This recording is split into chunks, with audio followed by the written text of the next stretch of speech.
এরে আল্লাহর বান্দা, তুমি চতুর্মুখী দুর্বল, খানার বেলায় দুর্বল, ঘুমের বেলায় দুর্বল, মেধার বেলায় দুর্বল, দুনিয়ার লাইনেও দুর্বল, তুমি আখিরাতের লাইনে দুর্বল।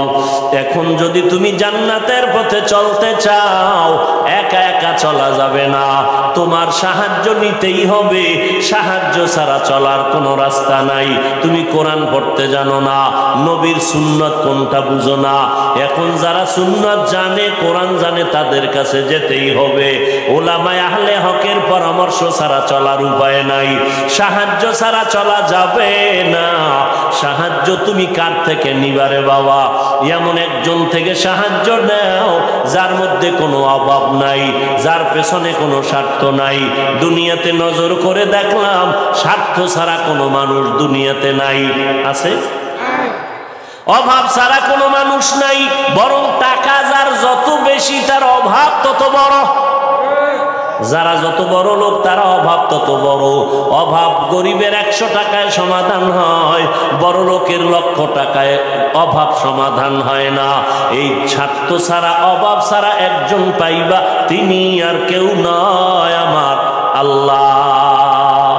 ইয়া আইয়ুহান নাস আনতুমুল ফুকারাউ ইলাল্লাহ ওয়াল্লাহু হুয়াল গানিয়্যুল হামিদ।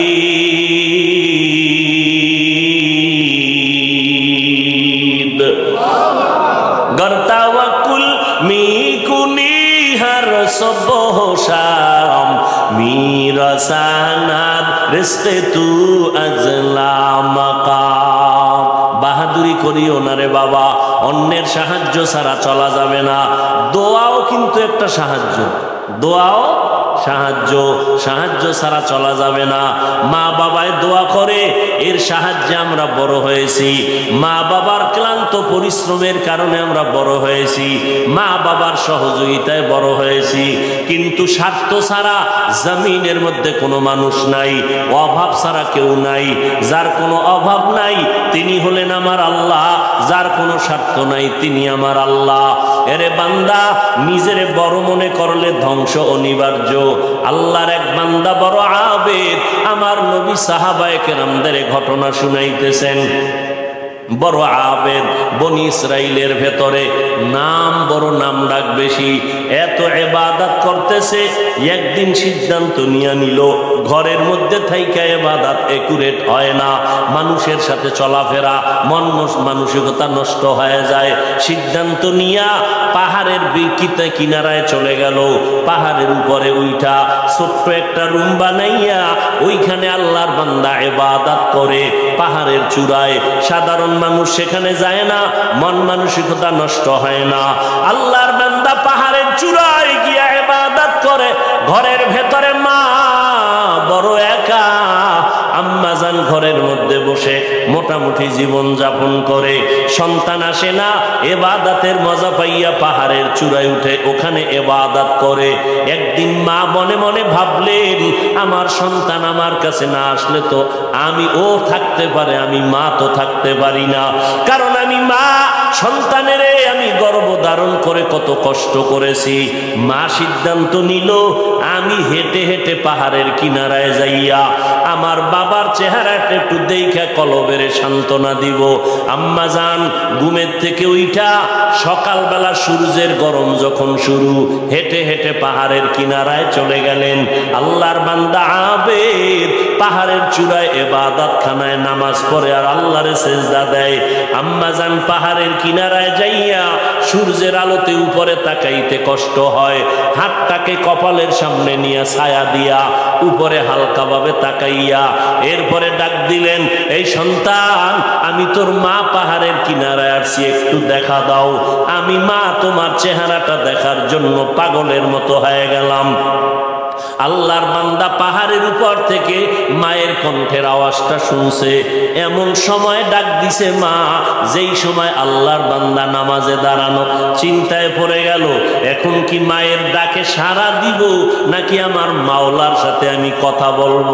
সিদ্ধান্ত নিয়েই বান্দা মায়ের ডাকে আর সাড়া দেয় নাই, নামাজে দাঁড়ায় গেল, নামাজের ভিতরে মশগুল হয়ে গেল। আম্মা জান দীর্ঘ টাইম কষ্ট করে দাঁড়াইয়া সন্তান যখন সাড়া দেয় না, মা হালকা একটু কষ্ট নিয়ে বাড়ির মধ্যে রওনা। বাড়িতে চলে আসলেন। ঠিক আছে বাবা, তুই ইবাদত করো, ওখানে থাক, আমার ডাকে সাড়া দিলি না, দুঃখ নিয়ে চলে গেলাম। মা বাসায় চলে গেল, কিন্তু মায়ের চোখে ঘুম হয় না।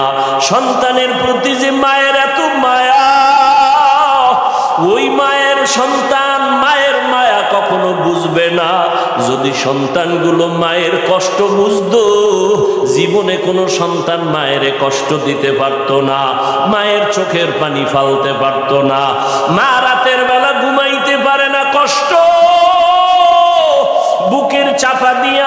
আবার পরের দিন মা বলে না, আজকে আবার একটু যায় বাবারে ডাক দেই, দেখিনি একটু চেহারাটা দেখতে পারি, কলিজাটা ঠান্ডা করতে পারি। আবার আম্মা জান দ্বিতীয় দিন চলে গেলেন সূর্যের গরমে, পাহাড়ের কিনারায় যাইয়া হাতটারে কপালের কাছে নিয়ে আবার ডাক দিস, ও সন্তান তোমার মা ডাকতেছে, আসো একটু পাহাড় থেকে আইসা মায়ের কাছে দেখা দিয়া যাও, কলিজা ঠান্ডা করো। সন্তান এখনো নামাজে দাঁড়ানো, এবারও চিন্তা করলো, আমি মায়ের ডাকে সাড়া দিব নাকি আমি নামাজের মধ্যেই থাকবো। সিদ্ধান্ত আগের মতোই অটল, নামাজ আমি ছাড়বো না, মায়ের ডাকে কোনো সাড়াও দিব না। মা দ্বিতীয় দিনের মতো কষ্ট পাইয়া বিদায় নিয়ে বাসায় চলে গেলে, কিন্তু মা মনেরে বুঝাইতে পারে না, সন্তানের কষ্ট কখন মন থেকে যায় না। এরে আল্লাহর বান্দা, স্বামী আর স্ত্রী এক জায়গায় ঘুমায়, হঠাৎ একদিন তাকায় দেখে স্ত্রী বালিশে মাথা লাগাইয়া গুনগুন গুনগুন করে কান্না করে। আব্বা জান জিজ্ঞাসা করে, বিবি কাঁদো কেন? তোমার ঘুম, তুমি ঘুমাও, আমি মনের দুঃখে কাঁদি। বলে কি দুঃখ? তোমার জানার দরকার নাই। মা চায় বাবায় জানো, না জানে তো বাবাও দুঃখ পাবে। স্বামী বেচারা কয় না, বলো তুমি কেন কাঁদো?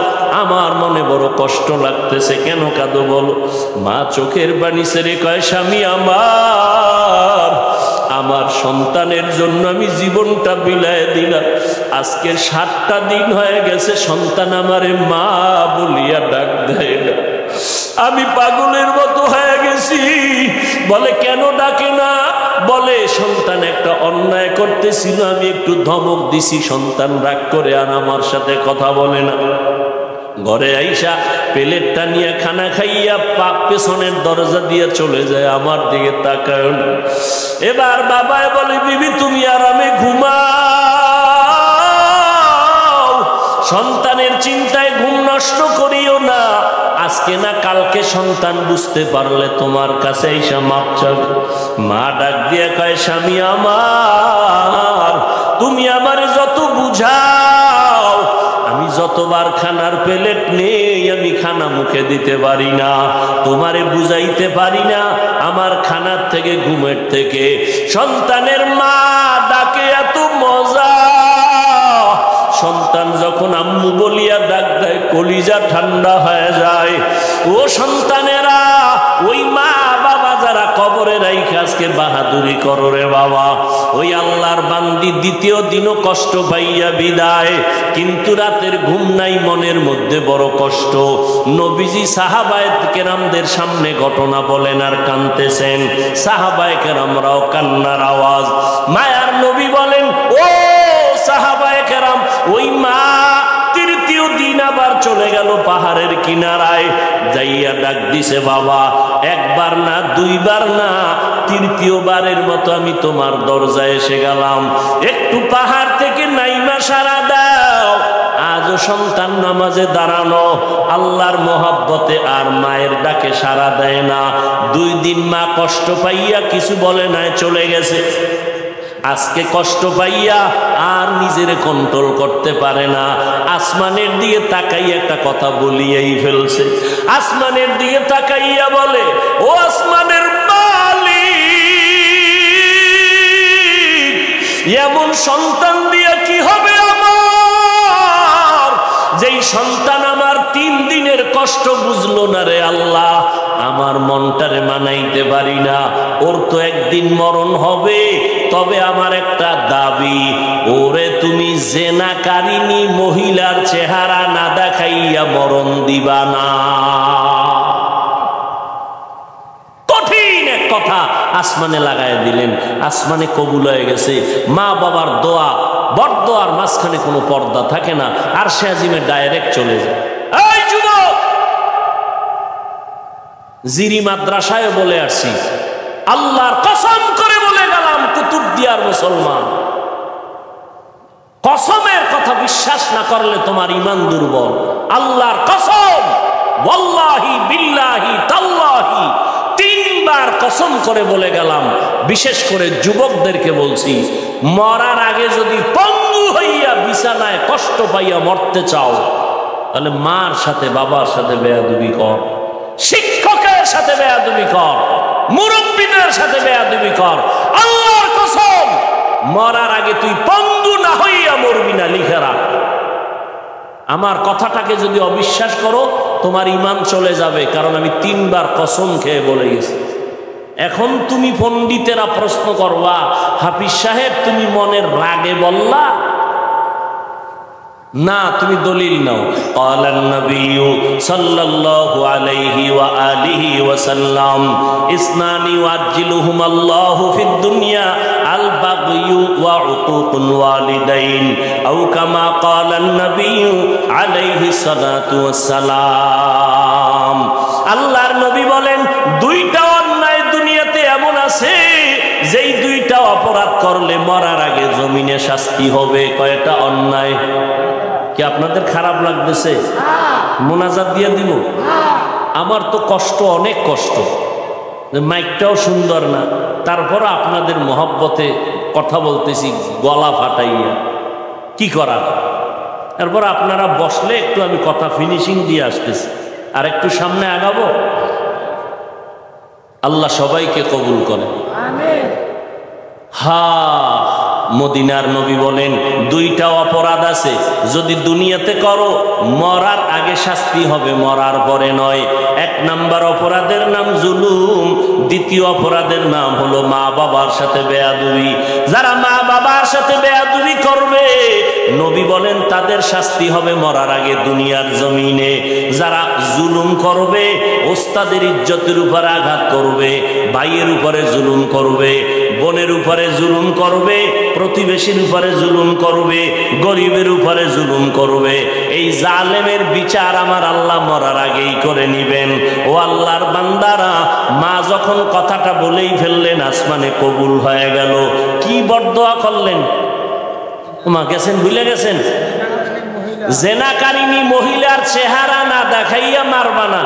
মা কিন্তু কঠিন কয় নাই, যদি কইতো জেনা না করাইয়া মারবা না, তো আরো কঠিন হয়ে যেত। মা একটু পাশ কাটায় বললেন, ও জেনা টেনা করবে না, কিন্তু জেনাকারিনী মহিলার চেহারা দেখে মরবে, এটাও একটা অভিশাপ। একটু মহিলা দেখবে না, কারণ আমার বাচ্চা তো ইবাদত করে পাহাড়ের চূড়ায়, সে কোনো নারী দেখবে না, কিন্তু দেখতে গেলেও জানো নামাজি না, একটা জেনাকারিনী নারী দেখে। পুরা বনি ইসরাইলের মাঝে প্রশংসা, পাহাড়ের চূড়ায় আল্লাহর বান্দা এত পরিমাণ ইবাদত করে যে তার ইবাদত আল্লাহর প্রতি এতটা অগাধ বিশ্বাস, পৃথিবীর কেউ তাকে আল্লাহর থেকে বিন্দু পিছপা ঘটাতে পারবে না, গাফেল করতে পারবে না। ওই এলাকার এক সুন্দরী মহিলা, রূপসী, সে কয় এত প্রশংসা তারে কেউ আল্লাহর থেকে আলাদা করতে পারবে না। কয় না, কেউ পারবে না। কয় আমি পারবো না। সুন্দরী মেয়ে বলে আমি পারবো। এই মেয়ে হাঁটতে হাঁটতে ওই পাহাড়ের চূড়ায় উঠছে, উঠা দেখে আল্লাহর বান্দা নামাজে দাঁড়ানো। ওর কামি শুধু আল্লাহর সেজদা দেয়, নামাজে দাঁড়ায়, তেলাওয়াত করে, এ দিয়ে কাজ চলতেছে, নামাজ আর নামাজ আর নামাজ। ওই মহিলা আল্লাহর আবেদ বান্দার সামনে দাঁড়ালো,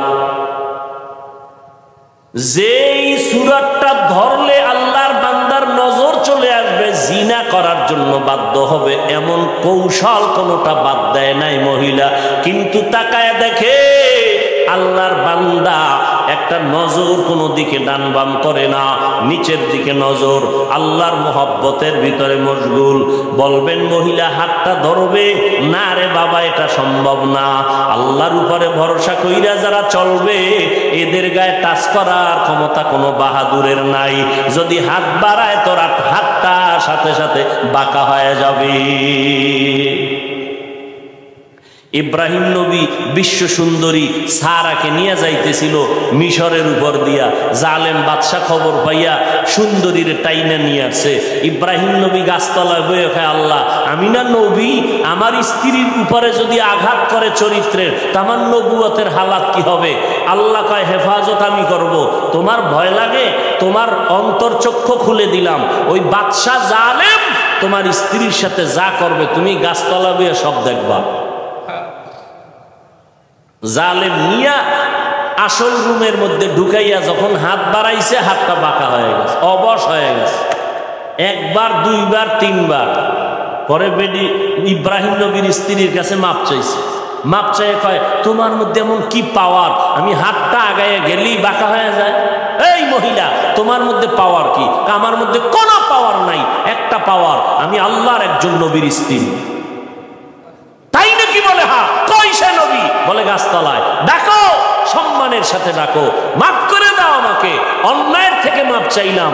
এইবার বাদশাহ দাইকা নবীরে মেহমানদারি করাইয়া ওই বাদশার এক খাদেমা হাজেরা এরে দিয়ে দিল ইব্রাহিম নবীর খেদমতে। সন্তান টন্তান নাই, শুইনা দিয়ে দিছে। ইব্রাহিম নবী বিবাহের বন্ধনে আবদ্ধ কইরা এরপরে সে 80 বছরের পরে মাওলা একটা সন্তান দিলেন ইসমাইল নামে। তাও প্রথম স্ত্রীর থেকে নয়, দ্বিতীয় স্ত্রী হাজেরা আলাইহাস সালাম থেকে। তো মহিলা পাহাড়ের চূড়ায় উঠা আল্লাহর বান্দার সামনে যত অপকৌশল করার প্রয়োজন করছে, কিন্তু বান্দার দিলকে তার দিকে আকৃষ্ট করতে। এই যুবক, বুঝো কিছু, তুমিও মুসলমান, আর তোমার মন আকৃষ্ট করবে কিভাবে? তুমি আকৃষ্ট আর একজনকে করতেছ। একজনকে করলে তো যে হ্যাঁ একবারই মাইয়ার মন আকৃষ্ট করে বিয়ে করে জীবন চালায়। তুমি করতে করতে 10টা মাইয়ার জীবনের উপরে আক্রমণ করেছ। এর ঝাল আল্লাহ দুনিয়ায় মিটাবে, মরার পরে না। জুলুম করেছ নারীর ইজ্জতের উপরে, বিচার হবে মরার আগে, রসুলের হাদিস।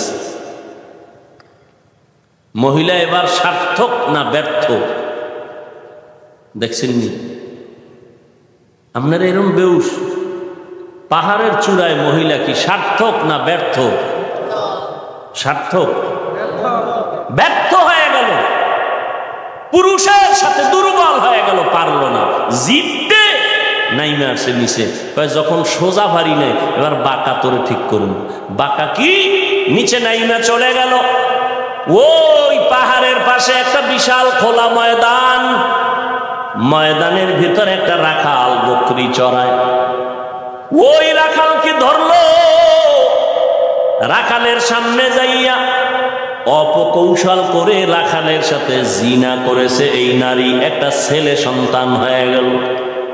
ছেলে সন্তানটা হাতের মধ্যে নিয়া ওই বেশ্যা নারী এলাকায় ঘুরে আর কয় বাচ্চা হলো ওই পাহাড়ের চূড়ায় আবেদওয়ালা বান্দার বাচ্চা। দেখছেননি কারবার? ঘুমাইতেছেন আপনারা না? আর যে ওয়াজ চলে এত পুরানো ওয়াজ আপনারা সবাই জানেন, ঘুমাইলেই হয়। বাচ্চা কার জানেননি? কার কার? আর মহিলা প্রচার করে কার? আল্লাহ জানেনি। মায়ের বরদোয়া একদিক, ওদিকেও আল্লাহর কাছে কাঁদতেছে। দুই দ্বিমুখী সংঘর্ষ চলতেছে। একদিকে মা কইছে জেনাকারিনী মহিলার চেহারা দেখাও, ওদিকেও আল্লাহরে ডাকতেছে যেন ইজ্জত নষ্ট না হয়। মহিলা যখন এই বাচ্চা নিয়ে মানুষের কাছে কান্দে আর কয় বাচ্চা ওই তোমরা আবেদের, তোমরা যার এত গুণগান গাইছো ওই বাচ্চা জিনার বাচ্চা, অবৈধ বাচ্চা। মানুষ সব শুই না, যারে এত কলিজা দিয়া ভালোবাসি তার অবস্থা এই, লাঠি টাঠি নিয়া এবার পাহাড়ে উঠা, আরে ফিডা খানকা টানকা সব ভেঙ্গে যখন আল্লাহর বান্দার উপরে আঘাত শুরু করেছে, বান্দা বলে তোরা আমার গায়ে হাত দাও কেন? বলে এই খবর, তাই নাকি? বলে হ্যাঁ, আল্লাহর জাতের কসম আমার দ্বারা এমন কোনো অপরাধ হয় নাই। কে বলেছে? আমগো এলাকার সেই রূপসী নারী, তাকে ডাকো। এবার জেনাকারিনী মহিলাকে ডাকা হলো। জেনাকারিনী মহিলাকে ডাকার পর আল্লাহর বান্দা আবেদের সামনে জেনাকারিনী মহিলা দাঁড়ানো। মা কইছে আল্লাহ আমার সন্তানের জেনাকারিনীর চেহারা না দেখাইয়া মরণ দিও না। এই ঘটনা শুনে জেনাকারিনী মহিলা বাচ্চা নিয়ে হাজির। আল্লাহর বান্দা সেজদায় পড়ে কান্না করে কয় আল্লাহ তুমি আমারে মাফ করিয়া দাও, উম্মতের সামনে তুমি সত্যটারে জাহের করে দাও, সত্যটারে তুমি প্রকাশ করে দাও, ইজ্জতের হেফাজত করো। নামাজ পড়ে কান্নাকাটি করে দোয়া করে এইবার মহিলার সামনে দাঁড়াইল। মায়ের বরদোয়াটা এইবার কবুল হয়ে গেল। এইবার মহিলারে কয় তুই নাকি আমার বিরুদ্ধে বলেছো? কয় হ্যাঁ। কি বলছো? কয় বাচ্চা তোমার। কয় নাউযুবিল্লাহ, বাচ্চা আমার? বলে হ্যাঁ। দে বাচ্চা আমার কোলে দে। আল্লাহর বান্দা বাচ্চাটা কোলের মধ্যে নিয়া এরপর বাচ্চারে একটু হাত স্পর্শ করে কয় এই বাচ্চা তুই বল। বাচ্চা তো দুধের মাত্র বাচ্চা, কথা বলতে পারে না, বল তোর বাপকে। মুহূর্তের মধ্যে বাচ্চার জবান খুলে গেল। বাচ্চা বলে আমার বাপ হলো রাখাল। আমার বাপকে? মায়ের কোলে দুধের বাচ্চা কথা বলেছেন যেমন মারিয়াম আলাইহিস সালামের সন্তান ঈসা আলাইহিস সালাম। মায়ের কোলে দুধের বাচ্চা ঈসা নবী কথা বলেছেন শিশু অবস্থায়। ইউসুফ নবীরে যখন জুলাইখা আটকাইয়া দিছিল, স্বামীর সামনে জুলাইখার স্বামীর সামনে ইউসুফ দাঁড়ানো। যখনই এগুলো সব স্পষ্ট হলো, ইউসুফ নবী বলল আমার কোনো দোষ নেই, জুলাইখার দোষ, সাক্ষী দাও। ইউসুফ নবীর সামনে তখন এক মহিলা দুধের বাচ্চা নিয়ে দাঁড়ানো। ইউসুফ নবী বললেন আমি সত্যবাদী না জুলাইখা সত্যবাদী? দুধের বাচ্চা সাক্ষী দিবে। বাচ্চা কয় বাচ্চা কথা বলতে পারেনি। কয় প্রশ্ন করার দায়িত্ব তোমার, জবাব দেওয়ার দায়িত্ব এই বাচ্চা। যখন জিজ্ঞাসা বাচ্চা কথা বলে দিছে, কোরআন শরীফের আয়াত। বাচ্চা ইউসুফ নবীকে নির্দোষ প্রমাণের জন্য একটা স্কেল দিয়ে দিছে। এরে কুতুবদিয়ার মুসলমান, আমার মাওলার কুদরত বড় কঠিন। মায়ের বরদোয়াটাও আল্লাহ কাজে লাগাইলেন, জেনাকারী নারীর চেহারা পর্যন্ত দেখায় দিলেন। আবার বাচ্চার মাধ্যমে আল্লাহর বান্দার ইজ্জতের হেফাজত করলেন। সত্যের উপরে যদি চলো রে বাবা, মা বাবার দোয়া নিয়ে যদি আগাইতে পারো, দুনিয়ার কোনো ভয় নাই, হালাল খাইয়া চলবা, আল্লাহ বিজয়ের মালা গলায় পরায় দিবেন। কয়দিন আর দুনিয়ায় বাহাদুরি করবারে বাবা, আল্লাহ যদি সমুদ্রে একটু হুকুম করে একটু গরম হয়ে যা, রাতের ঘুমের মধ্যে 1 মিনিট লাগবে না কুতুবদিয়ারে ধ্বংস করার জন্য, 1 মিনিটও লাগবে না। আল্লাহ কয় বান্দা আমার স্মরণ কর, আমি আল্লাহর কাছে সাহায্য চাও। সাহায্য কেমনে চাইবা? ধৈর্য আর নামাজের মাধ্যমে সাহায্য প্রার্থনা করো। আজকে আমাদের ভেতরে ধৈর্যের বড় অভাব, নামাজের বড় অভাব। ও যুবকেরা, ও পর্দার আড়ালের আম্মা জানেরা, আজকে নামাজের এত বয়ান, এক বেলার নামাজ ছেড়ে দেওয়ার কোনো সুযোগ নাই। ও যুবক, এক বেলার নামাজ ছাড়ার কোনো কায়দা নাই, অথচ তুমি নামাজ পড়ো না রে বাবা। আজকে আমি তোমাকে কিন্তু এই কথা বলি নাই আমগো মতো হুজুর হইয়া যাও, 5 পল্লী মাথায় দাও একবারও বলি নাই, কওমি মাদ্রাসায় পড়ো তাও বলি নাই, স্কুলের লেখাপড়া বন্ধ করো তাও বলি নাই, বরং বাবা তুমি চাকরি করো, ব্যবসা করো, স্কুল কলেজে পড়ো, কোনো বাধা নাই। ওখানে থাইকা আল্লাহর হুকুম নবীর তরিকা মতো নামাজ পড়ো, মা বাবার দোয়া নিয়ে সামনে আগাও, ওলামায়ে কেরামের পরামর্শ নিয়ে চলো, নবীর সুন্নতের মালা গলায় লাগাও। খবরদার কপাল পোড়া যদি হইয়াই থাকো তাহলে কিন্তু তোমার কপাল দুনিয়াতেও শেষ, আখিরাতেও শেষ। কিছু কপাল পোড়া এমন আছে বুঝাইলে উল্টা আমারে বুঝানোর চেষ্টা করে। যদি কই ভাইজান টুপি কেন পরো না, ও তো বলা দরকার ভাই হুজুর টুপি মাথায় দেওয়া দরকার, নবীর সুন্নত, এটা তো কোনো পিসাবের সুন্নত না, নবীর তরিকা। হুজুর আমি পারি না, দোয়া করবেন, চেষ্টা করব। কিন্তু কিছু নেমক হারাম বেপরোয়া আল্লাহর বান্দা, এদের জবাবটা এমন অহংকারী জবাব। কয় হুজুর টুপি মাথায় না দিলে অসুবিধা কি? টুপির মধ্যেই কি ইসলাম? দাড়ির মধ্যেই কি ইসলাম? পোশাকের মধ্যেই কি ইসলাম? এই রকম বেপরোয়া আল্লাহর বান্দা নবীর দুশ্মন আছে না? না, টুপির মধ্যে ইসলাম নাই, দাড়ির মধ্যে নাই, পোশাকে নাই, পর্দায় নাই, হালালে নাই, তুই ইসলাম কই? সমুদ্রের তলদেশে। বিনয়ী হয়ে যাও রে বাবা, নিজেরে ছোট বানাইয়া চলো।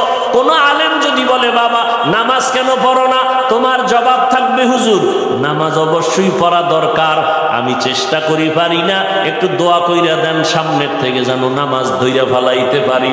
বিনয়ের সাথে দোয়া চাওয়ার চেষ্টা করো, অপরদিকে মা বাবার দোয়া নিয়ে আগাও। ও যুবক ভাই, আমি তোমারও সামনে উদাহরণ পেশ করি, সব জায়গায় বলি, তোমার মতো যুবক পাঁচ বেলার নামাজ পড়ে, এই জমিনের মধ্যে স্কুল কলেজে পড়িয়াও নামাজ পড়ে আছে না নাই? ভাইরা আমার, পাঁচ বেলার নামাজ পড়ে অভাব নাই।